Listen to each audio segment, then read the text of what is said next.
ఏ వ్రతానికి చెప్పండి ఏకాదశి వ్రతం చాపి త్రయం అత్యంత దుర్లభం అని ఎందుకంటారో తెలుసా అండి? అసలు నువ్వు అలా ఊహ చేస్తూ కూర్చుని సిద్ధంగా ఉండడం పావు గంట చెయ్యలేవు.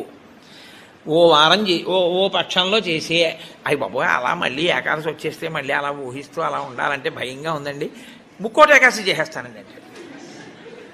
కాబట్టి ఈశ్వరుడు అంటాడు, పోన్లే ఏడాదంతా చేయలేవా, బెంగెట్టుకోకు, ఏడాదంతటికి బదులుగా ముక్కోటి ఏకాదశి చేస్తావా, అప్పుడు నేను ఎన్ని ఫలితాలు ఇవ్వాలి నీకు? 23 ఏకాదశుల ఫలితం ఇవ్వాలి, అథవా ఈ ఏకాదశితో కలిపి 24 ఏకాదశుల ఫలితం ఇవ్వాలి. కానీ నేను ఒకటి ఎక్కువ అడుగుతాను, దానికి తగినంత నీకు ఇస్తాను.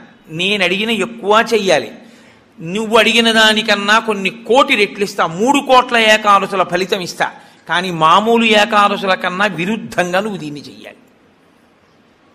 ఎందువల్ల విరుద్ధంగా చేయవలసి ఉంటుంది ముక్కోటి ఏకాదశి అంటే, మామూలు ఏకాదశి నాడు మీరు ఉపవాసం చేసేటప్పుడు పండు కాని కాయ కాని అథవా కాసిన పాలు కాని తాగితే ఉపద్రవం ఏం రాదు, దానికి దోషం పట్టదు శాస్త్రం. ఎందుకంటే శాస్త్రం ఉపవాసం మీద చర్చ చేస్తుంది. ఉపనిషత్తుల్లో ఆ విషయం ఉంది, వేదంలో ఆ విషయం ఉంది. ఎప్పుడెప్పుడు ఉపవాసం ఎలా చెయ్యాలి అన్నది ఉంది. ఆదివారం నాడు కానీ, పౌర్ణమి నాడు కానీ, అమావాస్య నాడు కానీ రాత్రి ఉపవాసం మాత్రమే చెయ్యాలి, పగటిపూట ఉపవాసం చేయకూడదు. ఆదివారం నాడు రాత్రి ఏమీ తినకూడదు, పౌర్ణమి నాడు రాత్రి ఏమీ తినకూడదు, అమావాస్య నాడు రాత్రి ఏమీ తినకూడదు. ఆ ఉపవాస నియమం అక్కడ వరకే. పగటిపూట మీరు భోజనం చేసినా పలహారం చేసినా శాస్త్రం అడ్డురాదు. సాధారణంగా శాస్త్రం ఏం చెప్తుందంటే 2 పర్యాయములు తీసుకోమని చెప్తుంది. 2 పర్యాయములు తీసుకోవచ్చు, కానీ ఇక రాత్రి వేళ తినకూడదు. అష్టమి తిథి, చతుర్దశి తిథి, ఈ 2 తిథుల్లో పగటి వేళ తినకూడదు, రాత్రి వేళ తినాలి. పగటి వేళ ఏమీ తినకుండా ఊరుకుని నక్షత్ర దర్శనం అయిన తర్వాత మాత్రం భోజనం చేయొచ్చు. అది ఒక్క అష్టమి చతుర్దశి తిథులకు. కాబట్టి ఈ తిథులలో ఉపవాసాలకి, వారములలో ఆదివారం ఉపవాసాలకి, ఎందుకంటే వారాలు అన్ని యుగాల్లో లేవు, కలియుగంలోనే వారాలు. మీరు రామాయణాన్ని చూస్తే రామాయణంలో వారాలు ఉండవు. కాబట్టి వార నియమం ఎవరికి వచ్చిందంటే ఒక్క కలియుగంలోనే వచ్చింది. కలియుగంలో ఆదివారమే ఉపవాసం ఎందుకు పెట్టారో తెలుసా అండి? ఆరోగ్యం భాస్కరాది చేత్, ఆరోగ్యము సూర్యభగవానుడి యొక్క అనుగ్రహంతో నిలబడుతుంది. సూర్యభగవానుడు అధిదేవతగా కలిగినటువంటి రోజు, ఆయన యొక్క తేజస్సు ఎక్కువగా పరిపుష్టమయ్యే రోజు భానువారము, ఆదివారం. అటువంటి సూర్యభగవానుని యొక్క అనుగ్రహం కలగాలి అంటే ఆదివారం నాడు ఉపవసించాలి. ఉపవసించుట అన్న మాటని మీరు ఎప్పుడు 2 కోణాల్లో అర్థం చేసుకోవాలి. 2 కోణాల్లో అర్థం చేసుకోవడం అంటే, కడుపు ఖాళీ అయిన తరువాత మళ్ళీ వేయకుండుట. శరీరానికి ఆరోగ్యం ఎప్పుడూ డాక్టర్ దగ్గరికి వెళ్లకుండా ఉండడానికి 3 ఉన్నవాడు వెళ్ళడు అని ఆయుర్వేదం చెప్తుంది. ఎవరు వెళ్ళడు అంటే, కడుపులో వేసిన పదార్థమంతా ఖాళీ అయ్యే వరకు మళ్ళీ వెయ్యనివాడు. కడుపులో పదార్థం వేశారనుకోండి, అది పూర్తిగా పచనం అయిపోయి కడుపు ఖాళీ అయింది, అప్పటి వరకు వేయడు మళ్ళీ. అలా వెయ్యని వాడెవడో వాడు వైద్య దర్శనం చెయ్యడు. ఎడం పక్కకి తిరిగి ఎడమ చేతిని తల కింద పెట్టుకుని గుండెలు పరుపుకో బొంతకో తగిలేట్టుగా పడుకున్నవాడు వైద్యుణ్ణి చూడడు. 3, ప్రతిరోజు రాత్రి తాంబూల చర్వణం చేస్తూ కొంచెం సేపు నడిచి పడుకునేవాడు వైద్యుణ్ణి చూడడు. ఈ 3 పూర్ణారోగ్యానికి ఆయుర్వేద శాస్త్రం విధించినటువంటి నియమాలు.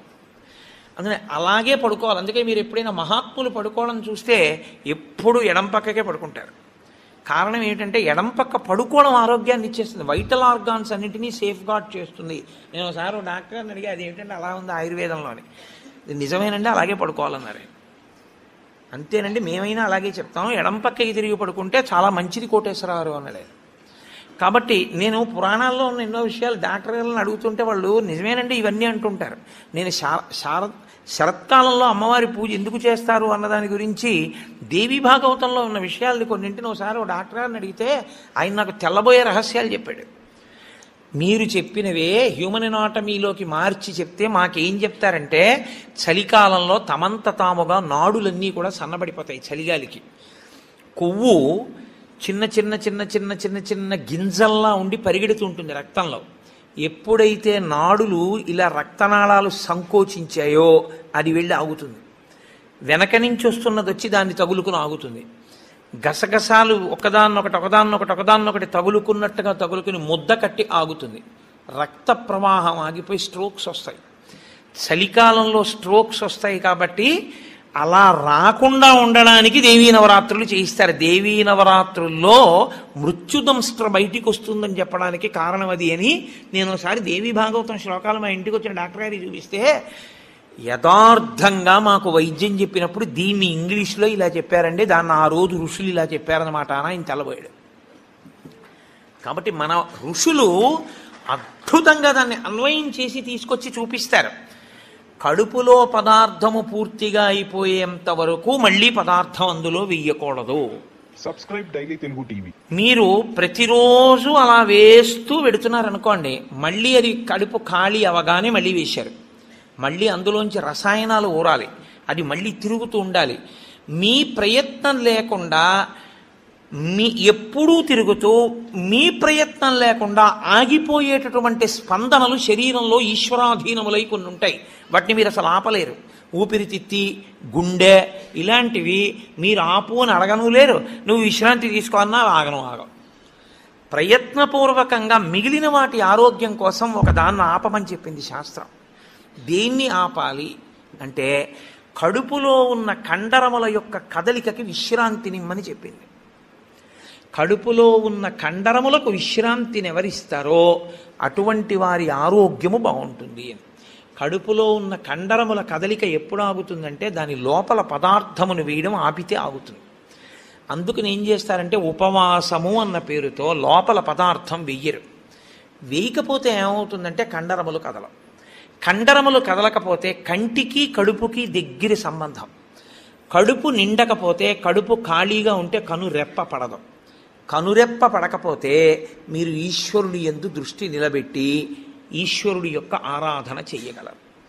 కాబట్టి ఉపవాసం అన్న దాంట్లో అన్నం తినకుండా ఉండడం అనేటటువంటిది ప్రధానమైన నియమము. దీనికి మినహాయింపిచ్చి ఎట్టి పరిస్థితుల్లో చెయ్యకూడని వాళ్ళని ఇద్దరిని చెప్పింది శాస్త్రం. 8 ఏళ్లకు ముందున్నవాడు 80 ఏళ్ళు దాటినవాడు ఉపవాసం చేయరాదు జీవితంలో.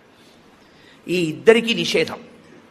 8 ఏళ్ళు కింద ఉన్న వయస్సు, 80 ఏళ్ళు పూర్తయిన వాళ్ళు ఉపవాసం చేస్తే పాపం, వాళ్ళు చేయకూడదు. ఎందుకని అంటే వాళ్ళ శరీరం అంగీకరించదు, అందులోకి పదార్థాన్ని వేయకపోతే ఒప్పుకోదు. 3వ మినహాయింపు ఒకరికి ఇచ్చింది.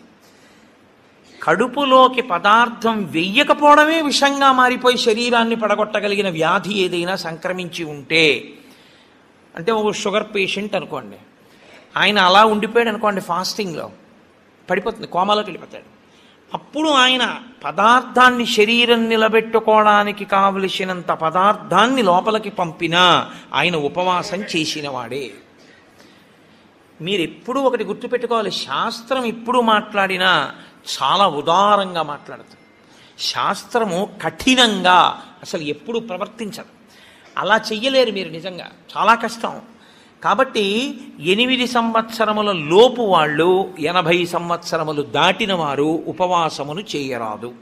ఉపవాసమును చేయరాదు అంటే పదార్థమును విసర్జించి ఉండరాదు.